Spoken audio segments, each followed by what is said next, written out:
حدا سب كابزي كخيد كله بأوتوبس سيخد بجزعة سيخد دراوي قفيت كاس نا كونسنتريشن كامبتات نمتاو مالتي አሁን በተሰማ መረጃ የኢትዮጵያ ህገ መንግስት የሚጻፈው በህዝብ ድምጽ ነው ሲሉ ጠቅላይ ሚኒስትሩ ተናግረዋል። ሐምለ 11 ቀዳም አብ አዲስ አበባ ነበርቲ ተጋሩ አብይ ሰላማዊ ሰልፊ ተጸውዕሁም አለ ምዕራብ ትግራይ ንምንታይ ተሪፉ ንምንታይና ነደብረ ብርሃን ምጽና እحنا ኤርትራውያን ኢና የምዱሎኻ አመቀለለለው راحت قديفو مس RSF እና ሰርሐው ሱዳን حيلتات تግራይ ሰራዊት ትግራይ ከዛ ተሳጊሩ راحت مس ሱዳን ይሰርሕ زبل طرحان تسمع ማለት አይን ሳተፈን ይሉ መንግስት ትግራይ ሰላም አደቅ حبيتي نايت ቻናል ቤተሰብ ሐመን ይኹም ዳሕና ዲኹም አንተማ ወቅታል ባላይ ትግራይ ነገራት ሐመን ሓደ ነገር ሕዘርኩም መጸን ይኹ ዝባ لا رايك فيديو حد شو يقول ما لايكنا سبسكرايب وقناة ቻናል ቤተሰብ ትኾን ትኽእሉኹም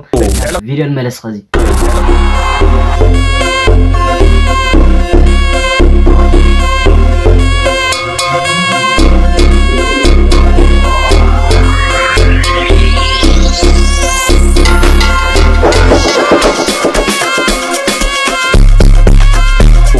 አይን ሳተፈን ይሉ መንግስት ትግራይ አብቲ በፌደራል መንግስት ተዳለው ሀገራው በከር ከእንዴት ሳተፍ ቢሮ ጉዳያት ኮሙኒኬሽን ትግራይ አብዶጾ መግለጽ ያፍሊቶ ስርዓት ቀዳማይ ሚኒስትር አብይ አህመድ አብዱል አዚዝ በትግራይ ፈጸመው ጸንተሰን ቀጠባው ማህበራውን አንወተን ከመወንድ ሐሪ በስመም ፕሪቶሪያ ዘይቋርዝ በደላት በመጥቃስ ትግራይ ካብ መፈለምቱ አብሰገለለቱን ተቀባለ ዘይብሉን መድረክ መሐከር ከእንዴት ሳተፍ ገሊጹ ካብ ሸሞት ሐምለ ጀሚሮ ከካይተ ወጥን ዘሎ ሀገራው መሐከር ለፕሮፓጋንዳን መንግስት የተባሉ ተዳለው ወዳይም ሰል መድረክ ይዝበለት መግለጺ አብዝ መድረክ በስም ትግርኛ ተዛራባይ ሳተፍ ዝኾነ አካል እንታሉ ነባሉን ፓርቲ ብርጥግና ዝውክል እምበርን ህዝብን መንግስት ትግራይ ዝውክል ከም ዝኾነ ቢሮ ጉዳያት ኮሙኒኬሽን ትግራይ አብዞ መግለጺ አፊቶ መልሰና ለቀጣይ ቪዲዮ መልስ ኸዚ ሓደ ሰብ ካብዚ ክኸይድ ከሎ ብአውቶቡስ ሲኽድ ብግዛዕ ሲኽድ ኣብዛኣትዮን ከባብታት ብአውሮፕላን ዝኸድኳ ብጣዕሚ ፍሉጥ እዩ ኤቭሪቲንግ ሙዝግቡ እዩ እዚ ከዓ ፋይዳ ዝበሃል እውን ኣሎ ምስ ባንክስ ምስ ግዛዕ ዝተኣሳሰረ ሰብ ኣበይን ከመይን ከም ዝነብር አዲስ አበባ ከዛት ወላ መዓልቲ ጀሚሩ ፍሉጥ እዩ ከባቢኡን ምንቅስቃሳቱ ሙዝጉ ማለት እዩ ስለዚህ በብቁሩ በብዘደለይዎ ገፊፎም ናብ ዓፋርና ናብ ካልእን ዝወሰድዎ እውን ኣሎ ናብ መሰልጠን ማእኸላት ዝወሰድዎ ኣሎ ኣብዚ እዋን እዚ ኣብ ዙርያ አዲስ አበባ 3-4 ኮንሰንትሬሽን ካምፕታት ይስርሑ ኣለዉ ጽባሕ ዝኾነ ነገር እንተጋጢሙስ ትግራዋይ ገፊትካ ሓደጋ እዩ በቃ ትግራዋይ ገፊትካስ ናብ ኮንሰንትሬሽን ካምፕታት ንምእታው ማለት እዩ ሕሰብ እንታይ ድዩ ዝመስሎ ሕዚ معنا ዘይትኽልክልዎ ሰብ ከምዚ መን ክጋደል እዩ መን ገለ ከም ዓይነት ሕቶታቱ ኣብ ዝተፈላለዩ ግዛዕ እውን ትሰምዕ ትኸውን ኢኻ ንሕናስ ትግራይ ኮስቁሉ ቦምቡ ኩሉ ተጋዳላይ ክኾን ይኽእልን ትግራይስ ጋደል ሲኢናስ ንአዲስ አበባ ወይ ናብ ካልእ ዓዲ ዝኸይድ ሰብ ኣይኮንካን ትኽልክል ቁልፊ ቁፅሪ ሓደ ክመፅእ ዘለዎ እንታይ እዩ ስኻብ ትግራይ ዝወፅእ ዘሎ ሰብሲ ዋናይ ማን ውሑስ ናብ ውሑስ ነገር ዲ ዝኸይድ ዘሎ ናይ ማን ድሕንነቱ ናብ ዝሕልወሉ ከባቢ ዲ ዝኸይድ ዘሎ ንሱ መጀመርያ ዘተሓሳስበካ بعد ነገራት ማንም ጦርነት ልልስ ነገር ሰይለ ግጭት ልል ማንም ማሕበረሰብ የለ ስለዚህ ናብ ልቦናኹም ተመለስና ከለኹም ማለት ኢና ክንደሊ ናብ ቀጻል ቪድዮ መለስ ኸዚ አይ ደብረጽዮን ጉዳይ ወን ክልመጽ ደብረጽዮን ሕዚ ምስ ናይ ኢትዮጵያ ቀዳማይ ሚኒስትር ይራኸብ ቁልዕ ዝኾነ ረኸበ ማለት እዩ ምናልባት ናይ ፊዚካል ተራኺቦም ይኾነ በአካል ይኮን ነገር ግን ይህን ወይ ከዓ ዝርርብ ይዘራረብ ኣሎ ምናልባት ኣብ ፖለቲካ መስርሕ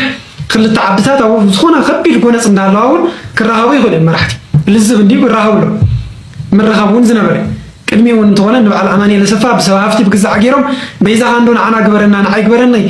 ፕሬዚደንት ግበረኒ እሞ ድሕሪኡ ሲት ናይ ትግራይ ነገር በቃ ንኣባይ ግደፎ ከም ድላይካ ክገብረልካ እዩ ዝብል ቅድሚኦም ንጌታቸው ረዳ ከይተመረፁ እንዳለውን ንደብረጽዮን ኣብ ናይ 4 ኪሎ ድርኹኺት እናተሳሎም እዮም ዝውዕሉ ነይሩ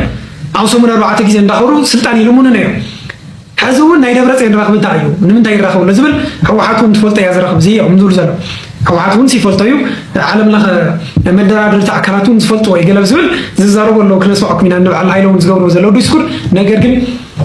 ናይ ደብረጽዮን ዘረባ ኩልሻ ዋላ መንጀሮ ትለኣኮ ዋላ እቲ ፓርቲ ይለኣኮ ኣነኮ እናገደድኒ ዘይሰምዑ ሰባት ስለ ዘለዎ እምበር ኣነ ፀገም የብለይን እኮ እንዳበለ እዩ ዝለማመፅ ናቱ እንጀራ እዩ ዘብስል ናይ ደብረጽዮን መንገዲ ኩልሻ እኮ ናቱ እንጀራ እዩ ዘብስል ኣብ ዝኾነ ኸይዱ እውን በቃ ቅብልስልስ ኢሉ እዚኣ ግበርተ ተባሂሉ ኣብ ኩላ ዝተባህላ እዩ ዝገብር ቅድሚ ሕዚ እኮ ናይ ሕወሓት ኣፍልጦ በቲ ሓዱሽ ካብ ሽብርተኝነት ወፂሲ ከም ሓድሽ ክምዝገብ ንሕወሓት ዘኸሎ መስርሕ ወፂ እንዳሎ ወይ ኣዋጅ ወፂ እንዳሎ በቲ ሓድሽ ኣዋጅ እኮ ናይ ሕወሓት ሰርቲፊኬት ሒዝና ኣብ ትግራይ ከይዲ ኣብ ትግራይ ምስ ከደ ይኾንን ምስ በልዎ ድሕሪ እንደገና በቃ ኣነስ ተቐቢለ ነይረዋ እሶም የተቐበሎ ብዝብል ክመልስ ተገበረ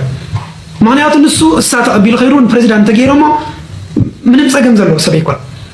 ሕዚ እውን ምስ ቀዳማይ ሚኒስተር ዝገብሮ ወግዒ ናይ ስልጣን ጉዳይ ይክኸው እምበር ሕዚ ንምንታይ እያ ምስ ትገብር ለኻ ከምዚ ዘይንገብር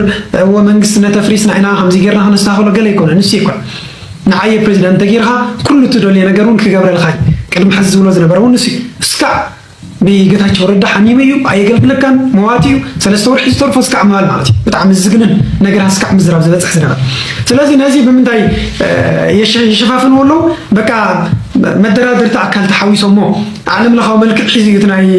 ደብረፅዮንን ናይ ኣብይ ኣሕመድ ረኽብን በቃ ዓለም ለኻዊ መልክዕ ሒዙ እዩ ብዝብል ከመይ ዓይነት ዘረባ ይዛረቡ ከም ዘለዎ ከመይ ዓይነት ዲስኩር የውፅኡ ከም ዘለዎ ናይ ሃይለ እስኪ ክነስምዐኩም ሕዚ ተራኺቦም እዮም ዝብል ኢለኩም እየ ተረኽቢ ዓለም ለኻዊ ትርጉም ብዘለዎ ዓለም ለኸ ማሕበረሰብ ብዝፈልጦ ረኽቢ ይገብሩ ኣለዉ እዮም ትኽክል እዩ ብኣካል ኣይተራኸቡ በቶም ከራኸቡ ዝኽእሉ ሓይልታት ግን ይራኸቡ ኣለዉ እዮም እዚ ምግባሮም ትኽክል እዩ ክቕፅሉሉ ኣለዎም ነገር ግን እቲ ፈላሊኻ ግዛእ በታቲንካ ከፋፊልካ ግዛእ ዝብል ስትራቴጂ ከይሰርሕ እታ ንግዚእ ሰላም ዝረኸብናላ ጽምዶ ዘላቂት ከይትኸውን ዕንቅፋት ከይኾኑ ናይ ድሕሪት ጥጅእ ከይጥጅኡ ኣስተውዒልካ ብምኻድ እዚ ናይና ሃይለ ዲስኩር እዩ በቃ ተራኺቡ ግን ዓለም ለኻዊ መልክዕ ትሕዝ ናይ ውሽጢ ኢትዮጵያ ጉዳይ እኮ ናይ ውሽጢ ኢትዮጵያ ጉዳይ ናይ ትግራይ ጉዳይ ናይ ውሽጢ ናይ ኢትዮጵያ ጉዳይ ስለዚ ዓለም ለኻዊ መልክዕ ግዛዓይ ዝበሃል የለን ትግራይ እስካብ ብሕጊ ካብ ኢትዮጵያ ዘይወፀት ወይ ድማ ነፃ ዓዲ እስካዕ ዘይኮነት ኣብ መንጎ ትግራይን ኣብ መንጎ ፌደራል መንግስትን ዝህሉ ረኽቢ ናይ ክልተ ወሰን ዓድታት ረኽቢ ክኸውን ይኽእል ናይ ውሽጢ ኢትዮጵያ ጉዳይ ናይ ትግራይ ጉዳይ ካብ ካልኦት ክልላት ንበይኑ ተፈልዩ ንበይኑ ዝረኣየሉ ሞ ዓለም ለኻዊ መልክዕ ዝትሕዘሉ ኩነታት እውን ክህልዎ ይኽእል እዎ ናይ ፕሪቶርያ ውዕሊ ዓለም ለኻዊ ውዕሊ ስለ ዝነበረ ኣብኡ ዘወዓሉ ሰባት እውን ክዘራረቡ ክገብርዎም ይኾን እዩ ትውዕሉ በዓል እውን በቃ ናይ ውሽጢ ጉዳይ ሞ ናይ ሕገ መንግስታዊ መስርሕ ነቶ እዩ እዚያ ስለዚ ፍሉይ ነገር ከም ዘሎ ፍሉይ ነገር ይግበር ከም ዘሎ ምሲልካ እውን ከቕርቡ እዮም ዝፍትኑ ዘለዉ ተራኺቦም ኣለዉ ረኽቡ እውን ኣሎ ደብረፅዮን ግን ናይ ባዕሉ እንጀራ ከም ዘብስል ምንም ዘጠራጥር ይብሉ እንጃም ንበዓል ፈትለ ዝደልዮ ንበዓል ካልኦት ዝደልይዎ እውን ኣይ ንዓኻ እኮ ከምዚ ደልየካ እየ ከምዚ ክገብረካ እኮ እየ ወይ ክሾመካ እኮ እየ ተባሂሉ ወይ ሚኒስትር ክገብረካ እየ ተኢሉ ኣብይ ኣሕመድ ምናልባት ከምዚ ንግበር ኢሉ ድፊት ክገብር ክፍትን እዩ እምቢ ተኢሎም ሞኳስ ጠፊኡ ናብ ኣዲስ ኣበባ ክኸይድ ይኽእል ደብረፅዮን ምንም ዘጠራጥር እዮም ንባይዞ ንዓ ሚኒስተር ክገብረካ እየ ወይ ኣብዚኣ ክገብረካ እየ ኢሉ ፕሮሚስ ተዛእትወሉ ቀዳማይ ሚኒስተር ናይ ኢትዮጵያ ገዲፎም እውን ምጠፈን እዮም በቃ ከየፍቀዶም ወይ ገለ ከይብሎም ሸተት ኢሉ ኣብ ኣየሩ ተፃዒኑ ናብ ኣዲስ ኣበባ ክመፅእ ይኽእል ደብረፅዮን እስካዕ ንዚ ኮሚትድ ስለዝኾነ ነዚ እውን እዚ ኩሉ ዝገብሮ ዝነበረ ጉያ እውን ንስልጣን መጀመርያ ናይ ኢትዮጵያ ልኡኻት ድሕሪ ፕሪቶርያ ናብ መቐለ ክኸዱ እንተለውን ብፍሉይ ነቲ ቀዳማይ ሚኒስተር መስጉን ለይገለ ኢሉ ክንደይ ዘረባ ዝዛረብ ዝነበረ ንሱ እዩ ብስሩ ሸምጋለ የድልየናን ንሕና ናይ ውሽጢ ጉዳይ ናይ ኢትዮጵያ ጉዳይ ካብ ናይጀርያ ካብ ግዛዕ ምነምፅእ መሕፈሪ ዝብል ዝነበረ ንሱ እዩ እግዚኣብሔር ኣምላኽ ግን ነቃ ምሕረት ኢለኸና እዩ ሃሚልኻ ዋና ልብኻ ምእማን ንቐጻሊ ቤት እንመለስ የኢትዮጵያ ፖለቲካ የት እንደደረሰ የሚያሳይ ደሳለኝ ጫኔ የጻፈው ደብዳቤ ነው። ደሳለኝ ጫኔ በደብዳቤ ነው ካሁን በኋላ በፖለቲካ ውስጥ የለሁም ከቀጥተኛ የፖለቲካ እንቅስቃሴ ራሴን አግልያለሁ 10 ዓመታት አደራ ለመቀበል የተቀበልኩት አደራ ለመፈጸም ብዬ 10 ዓመታት በፖለቲካ ውስጥ ሰርቻለሁ እና አሁን ካሁን በኋላ ግን በሙያዬና ወደ ግሉ ሴክተር ነው መሄድ የምፈልገው በአካል እየተሳተፍኩበት የነበረው ፖለቲካ ካሁን በኋላ አልሳተፍም በአባልነትም በደጋፊነትም የለሁም ብሎ ደብዳቤ ጽፏል። የሀገሪቱ የፖለቲካ ውድቀት ደብዳቤው በደንብ አድርጎ ይዘረዝራል። ሀገሪቱ ትሻሻል ይሆናል ብዬ የምችለውን ሁሉ አድርጌያለሁ። የሚሻሻል ፖለቲካ አይደለም። በጣም እልህ አስጨራሽ የሆነ የሐዘን የረሮ የመከራ ጊዜ ነበረ። አሁንም ከመከራ አልወጣችም። ትወጣ ይሆናል ብዬ መኩሬያለሁ። የሚችለውን ሁሉ አድርጌያለሁ። 10 ዓመት በፖለቲካ ህይወት አሳልፌያለሁ። ካም በኋላ ግን ወደ ግል እና ወደ ሙያዬ እመለሳለሁ ይላል። አብይ አህመድ አብረን እንስራ የሚል ፓርላማ ፊት ነው ያቀረበለት። ምን ያክል ውድቀት እንዳለው የምታዩት ይሄ ነው። ሰውየው እኮ የቆየበት 5 ዓመት በፓርላማ ሲጠይቅ ነበረ፣ ሲከራከር ነበረ፣ ሲያዋርደው ነበር። አሁን አብረን እንስራ ይላል። አብረን የምንሰራበት ነገር ብናመቻች ይላል። በእንደዚህ አይነት ሁኔታ ነው ያለው የኢትዮጵያ ጉዳይ ነው። ግጭት ለሊ ማንም ማሕበረሰብ የለ ስለዚ ናብ ልቦናኩም ተመለስና ከለኹም ማለት ኢና ክንደሊ ላብ ቀጻል ቪዲዮ መለስ ኸዚ አሁን በተሰማ መረጃ የኢትዮጵያ ህገ መንግስት የሚጻፈው በህዝብ ድምጽ ነው ሲሉ ጠቅላይ ሚኒስትሩ ተናግረዋል። ጠቅላይ ሚኒስትር አብይ አህመድ ስለ ህገ መንግስቱ መለወጥ አነጋጋሪ ንግግርን አድርገዋል። እናውቅልሃለን የሚሉ ሰዎች በአዳራሹ ተሰብስበው ህገ መንግስት የሚጽፉበት ዘመን ማብቃቱን የጠቆሙት ጠቅላይ ሚኒስትሩ ሐሳባችንን ለህዝብ እናቀርባለን፣ ህዝብ በወሰነው እንገዛለንም ብለዋል። ይህ ማለት ህገ መንግስቱን ለመቀየር የህዝብ ውሳኔ ወይንም ሪፈረንደም ሊካሄድ ይችላል ማለት ነውን? የናንተ ድምጽ ምንድነው? ህገ መንግስቱን ሊቀየር ይገባል ወይስ አይገባም? ሐሳባችሁን በኮሜንት ላይ አጋሩኝ። ሐምለ 11 ቀዳም ኣብ አዲስ አበባ ነበርቲ ተጋሩ ዓብይ ሰላማዊ ሰልፊ ተጸዊዕሁም ኣለኹም። ኣብቲ ሰላማዊ ሰልፊ ናብ ሱዳን ዝሽወጡ ኣሕዋትና ድምፂ ንምዃንን ኣብ ትግራይ ዝግበር ግፋ ብምቋም መንግስቲ ኢትዮጵያ ህዝቢ ትግራይ ንምድሓን ሓላፍነቱ ክዋፅኣን ውዕሊ ፕሪቶሪያ ክፍፀምን ሕገ መንግስታዊ ትግራይ ናብ ንቡር ክምለስ ጦርነት ይኣኽለና ሰላም ሕርያ ህዝቢ ትግራይ እዩ ዝብሉ ዝተፈላለዩ ጭርሖታት ዘለዎ ዓብይ ሰላማዊ ሰልፊ ኣብ ከተማ አዲስ አበባ ነበርቲ ተጋሩ ከካይዱ እዮም። ንዝውን ኩልኹም ነበርቲ ተጋሩ እዚ ሰላማዊ ሰልፊ ተቐቢልኹም ናብ ኣደባባይ ወፂኹም ናይዚ ጉጅለ እዚ ገበናት ንዓለም ክተቃልዑ ብዛጋጣሚ ፃውዕተ ይቐርብ። ንቪድዮና እውን ላይክ፣ ሸር፣ ሪፖስት ምግባር ንኩሉ ኣባፅሑና ነበርቲ ተጋሩ ኣብ አዲስ አበባ ሓደ ሰብ ከይቐሪ ይቐኒየለይ። ኣብ ትግራይ 50 ዓመት ኢና ኮማንድ ፖስት ኮይና ነርና ሕገ መንግስቲ ገለ ይውግዕለ ሰብ ደይፍለጥ ሓውና ዶክተር ወራለ ተንኪዩ ግን ኦን ሰርፌስ ኮሚኒቲ ሰርቪስ ክብለው ወለም ወይለከ እዚ ድ መንግስቲ ድንገር ዳሕና ይኾነ ጋራንቲ ክልለዎ ዘይቀትል ዘይቅጥቅጥ ክልለዎ እምበር ኣብ ታሕቲ ወሪድኻ ምስ ወለድኻ ደስ ይብል ኣብ ኣኸሪና በትሪ እስር ቤት እንደ ሕሊፍና ኢና